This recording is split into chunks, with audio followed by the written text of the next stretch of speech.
ये आकाशवाणी जयपुर अजमेर है। अब आप माधुरी वशिष्ठ से डूंगरपुर जिले की चिट्ठी सुनिए। इसके लेखक हैं चिंतन जोशी।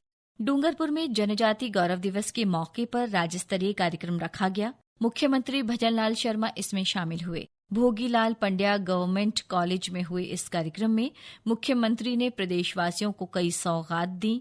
इनमें जनजाति समुदायों के विकास और कल्याण के लिए 62 करोड़ रुपए की लागत के 31 कामों का शिलान्यास और 25 करोड़ की लागत के 31 कामों का शिलान्यास किया गया। समारोह में किसान और जनजातीय विद्यार्थियों को 204 करोड़ रुपए की राशि डीबीटी की गई। इसके साथ ही विभिन्न क्षेत्रों में उत्कृष्ट कार्य कर उपलब्धि हासिल करने वाली प्रतिभाओं को जनजातीय गौरव सम्मान प्रदान किया गया। इससे पहले प्रदेश के जनजातीय विकास और जिला प्रभारी मंत्री बाबूलाल खराड़ी ने डूंगरपुर के लक्ष्मण मैदान से जनजाति गौरव रैली को हरी झंडी दिखाकर रवाना किया। रैली में भगवान बिरसा मुंडा के जयकारे लगाए गए। इस दौरान बड़ी संख्या में अधिकारी, कर्मचारी, शिक्षक, विद्यार्थी, लोक कलाकार और आम लोग शामिल हुए। रैली शहर के विभिन्न मार्गों से होती हुई एसबीपी कॉलेज ग्राउंड पहुंची।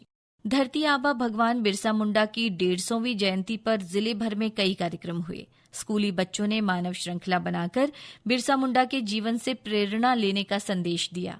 देश के पहले प्रधानमंत्री पंडित जवाहरलाल नेहरू की जयंती 14 नवंबर को जिले भर में बाल दिवस के रूप में मनाई गई।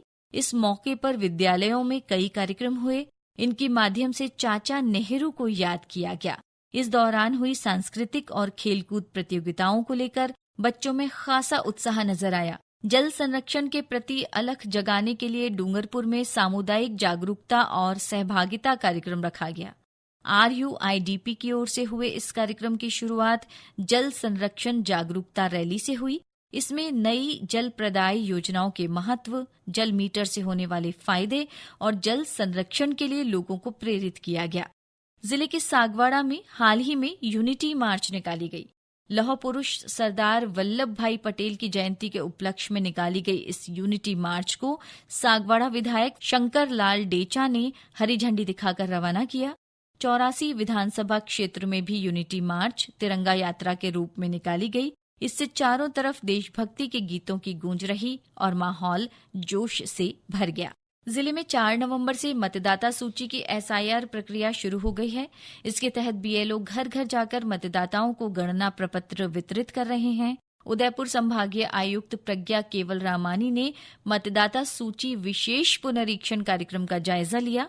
उन्होंने डूंगरपुर में मतदान केंद्रों का औचक निरीक्षण किया। जिला निर्वाचन अधिकारी और कलेक्टर अंकित कुमार सिंह भी उनके साथ मौजूद रहे। इस दौरान संभागीय आयुक्त ने EF वितरण मैपिंग और SIR संबंधी कामों की समीक्षा कर आवश्यक दिशा निर्देश दिए। हाल ही में अतिरिक्त जिला कलेक्टर दिनेश चंद्र धाकड़ की अध्यक्षता में सड़क सुरक्षा समिति की बैठक हुई। इसमें सड़क दुर्घटनाओं की रोकथाम, हादसों से होने वाली जनहानि को रोकने, यातायात नियमों की पालना करने और वाहन चालकों द्वारा हेलमेट और सीट बेल्ट की अनिवार्यता पर चर्चा की गई। इसके साथ ही व्यावसायिक वाहनों, ट्रॉला, डंपर, ट्रक और बसों की फिटनेस चेक नियमानुसार करने के निर्देश दिए गए। अतिरिक्त जिला कलेक्टर ने ओवरलोडिंग और तेज गति से वाहन चलाने वाले चालकों के खिलाफ कार्रवाई करने के निर्देश दिए।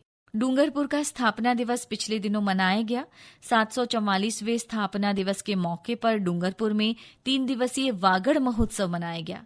जिला प्रशासन और पर्यटन विभाग की ओर से हुए इस आयोजन में आम लोगों की भी बढ़ चढ़कर भागीदारी रही। इस दौरान लक्ष्मण मैदान में महिलाओं और पुरुषों की कई तरह की रोचक खेलकूद प्रतियोगिताएं रखी गईं। वहीं शाम को ऊंटों और घोड़ों के साथ ही भव्य शोभा यात्रा निकाली गई। शोभा यात्रा में लोक कलाकारों की भी रंगारंग प्रस्तुतियां हुई। शहर के विभिन्न मार्गों से गुजरने के बाद शोभा यात्रा गैप सागर की पाल पर पहुंची, जहां दीपदान किया गया। समूची पाल अनगिनत दियों की रोशनी से जगमगा उठी और इस दौरान नयनाभिराम मनोरम दृश्य देखा गया। इसी के साथ डूंगरपुर जिले की चिट्ठी समाप्त हुई।